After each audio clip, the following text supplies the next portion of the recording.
Hi, welcome to the Pot Smoker's Bible. I'm Zion.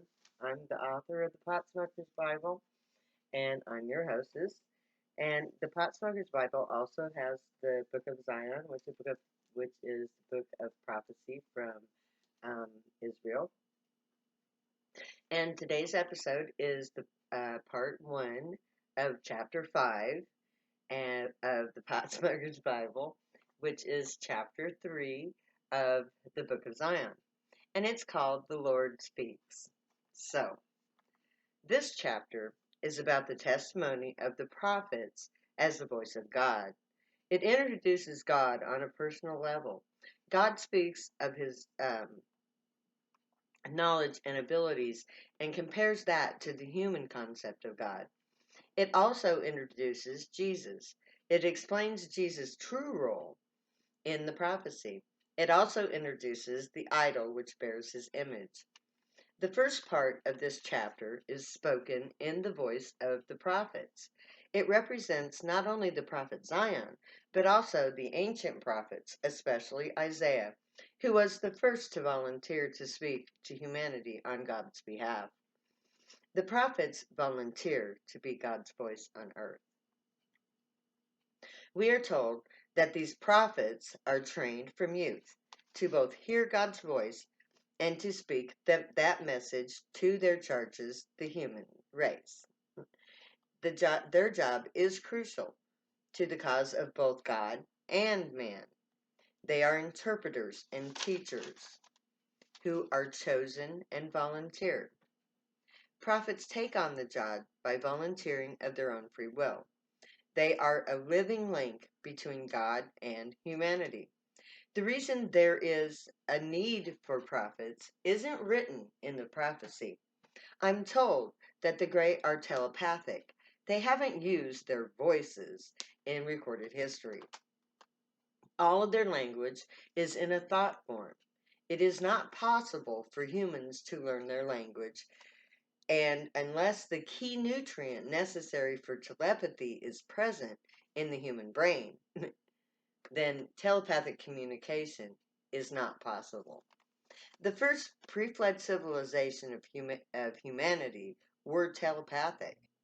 But the primitive nature of that humanity, when enhanced, made that telepathy dangerous for our kind. As the population increased, so did the misuse of the psychic abilities inherent in telepathy. They also destroyed ourselves, just as we are. This Atlantean civilization was worldwide. They had the same technology as the Grey. They weren't capable, however, of the required restraint of thought and form to maintain their society. The flood was caused by the first human society, a society of telepaths. The Greys decided to safeguard humanity by switching off the genetic sequence which allowed for telepathy and other higher brain functions. They altered the gene sequence to require a rare nutrient, which restricted the abilities deemed too dangerous for the primitive species like ours. This nutrient would switch on the required genes, creating human telepathy.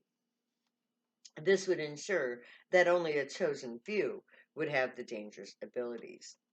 The Grey then chose two bloodlines to enhance further.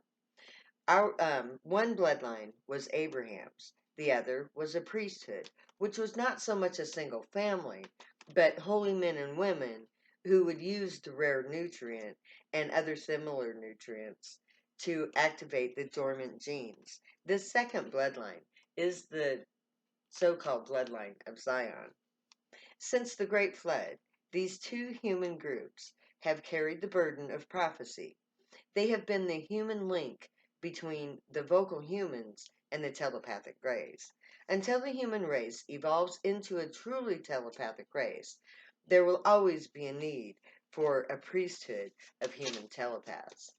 Once the rightful place of the telepathic prophet is established, the ancient aliens go on to address the modern human race and their belief systems. The tone of the chapter changes as the prophets begin to speak with God's voice. The gray are angry with the foolishness of humans, and they challenge the wisdom of the non-telepathic priesthood. The prophecy singles out the Christians. It introduces the true nature of Jesus' role in the fulfillment of prophecies. Those who believe in Jesus, this Jesus, there is hope. Because the true Jesus has a rightful place in both our past and in our future. However, the chapter goes on by describing the idol of the false Jesus, the one created by the false prophet Paul. This Jesus is a God.